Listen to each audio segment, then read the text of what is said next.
Sally up, green Sally down. Last done start, gotta tell the ground.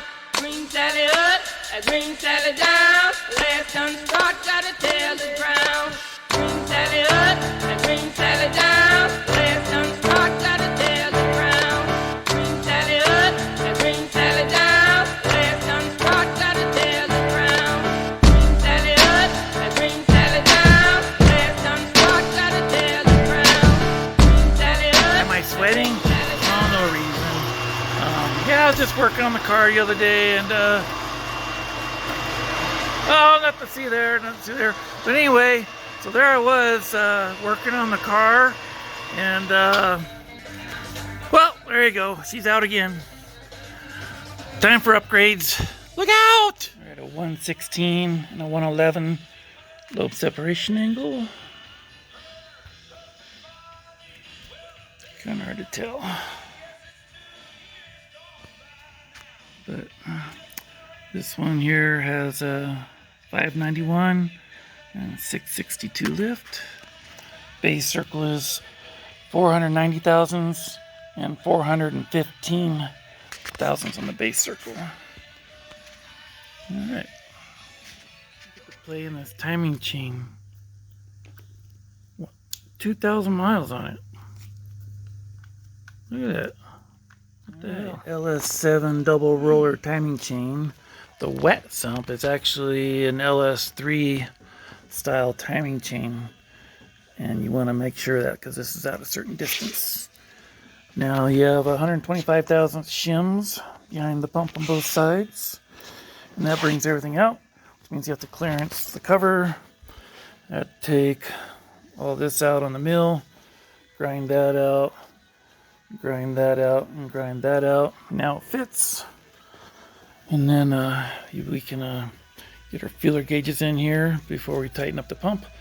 Also, the pump that's held on with these guys right here, and that'll hit the cover now. So put standard bolts in there. These are about 115 thousandths shorter than these at the head, because the shim is 125 thousandths. All right. That's the part number. We're working on the LS7, doing a camshaft upgrade. And check this valve out. It's the exhaust valve. Oh, nothing to worry about here. Only 100 thousandths play. Don't worry. This is what happens. It's all good. GM fixed the problem. No worries. Here's my homemade first time ever gonna try a spring pressure. They don't want more than 430 pounds spring pressure on the cam I'm using, so got a scale right here. Dial indicator all jigged up. Let's see what we got. So we're gonna watch the scale come down till it starts to move. I'm gonna zero the scale. I'm gonna start the travel. Looks like open pressure or seat pressure 170. We're gonna watch our travel. So there's 100, 2, 3, 4, 5. I should probably put safety glasses on. And 600 and 60 lift. All right, here's what we got. Ooh, right at 430 pounds. That's the coil bind. And let me see, you can see the valve open in there. Anyway, that's the exhaust one. All right, 660 lift. All right, we're good. No coil bind. We're good. All right, here we are. My set of heads. Very nice, very pretty. I mean, there's nothing ridge-wise. It's very smooth here. Yeah. And look how they finished these guides. Pockets, huh? They look good. Yeah. I like that longer guide too. Yeah, it looks like it sticks out a little bit more, huh? Yeah, it does. Let me check the other one. All right, here's the factory. That you can barely see. Look, you can barely see them. Yeah. Well, that's the broken one. So the new ones, they have it come out a little bit more. Oh, a lot longer. Yeah, so. All right, so back over here to the weight. The factory intake. Oop, hold on. The factory intake is 76.8. This new valve is a Manly 81, so just a little bit heavier. This here is the sodium filled valve. And the Inconel 102, but look at that, how shiny Inconel. Very high temp melting point. All right, put the checker springs on and check my piston to valve clearance. All right, so I got some shims here. I'm gonna simulate the 40 thousandths head gasket right there, so if Joe can hold that for me. And then I'm gonna check, see how this turns out. Okay, I'm gonna throw in my checker thingies here. Got the lifters in there, and I got the checker valve springs on. And so I'll get these all adjusted up and go from there. All right, so we got the rocker with the checker valve springs. But man, to adjust this is a pain. You have to hold this down and hold the bottom of that checker while you rotate here. It's kind of hard, but you want a zero lash. Now I'll do the other one. All right, now we're gonna rotate and go through. She's running 8,000 RPM. Are the valves gonna hit? We shall see. All right. Pull this off and see what she looks like. Keep going.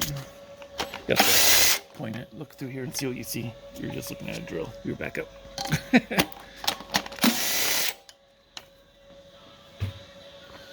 All right.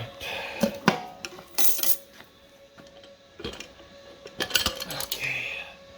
There's our clay. So that looks good, huh? Doesn't look too bad. So we'll dissect it and see what our clearances are. Not real scientific, but pretty close. So we'll measure that. Really scientific, don't squish the clay. That is about 160 thousandths. That's good, I only wanted 100.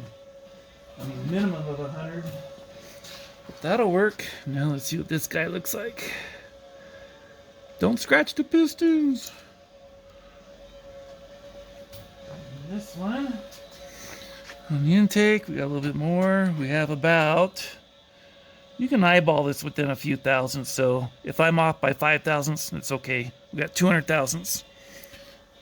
200 thousandths. All right. Thank you. Yep. So there we go. That's with the 40 thousandths head gasket. So just double check this so I can come back and look later. We are good. It's going to come close, but I think we're good. All right, so the LS7 lifters would have been fine, but going with a little bigger cam, higher spring pressure. So going with the Johnson, I think they're the 2116 reduced travel. They want 35 thousandths preload, give or take 5 thousandths. And the headers, don't look at those. One more thing, going with the Cometic head gasket. Still multi-layer steel, but it's 40 thousandths instead of 50 thousandths. Then we milled the head 30 thousandths. So we're going to be compression from 11 going to about 12.2 or 12 to 1, somewhere around there. because of our higher elevation. We'll see how it works. Okay, we're using ARP studs, so we're going to clean out all the threads, blow them out. I already did that. So we'll get the head studs ready to rock and roll. This is a good opportunity to talk about mistakes. Mistakes are, you should appreciate them because it's like a free school. So if you notice, there's a mark on these heads. There was a plug. Where'd that plug go that I just took out? So anyway, there's a front and a rear because normally they just come with a front bypass for the steam vent. And so when we did Joe's car, yep, I put the heads on backwards. I go, well, you know what? It's a good time to do 4-corner steam vent anyway, so that's what we're doing. All right, using ARP stud kit. Gonna clean up these washers. They're got a rough surface on one side. Gonna clean them all off, no oil. Put them on the head. Moly lube on this and the threads only. So only the shiny part and that get the moly lube. Torque her down, 3 rounds. All right, so we did our 25 and 50 pound with a little 3/8 digital, but a lot easier with the snap-on 1/2-inch drive for the 80.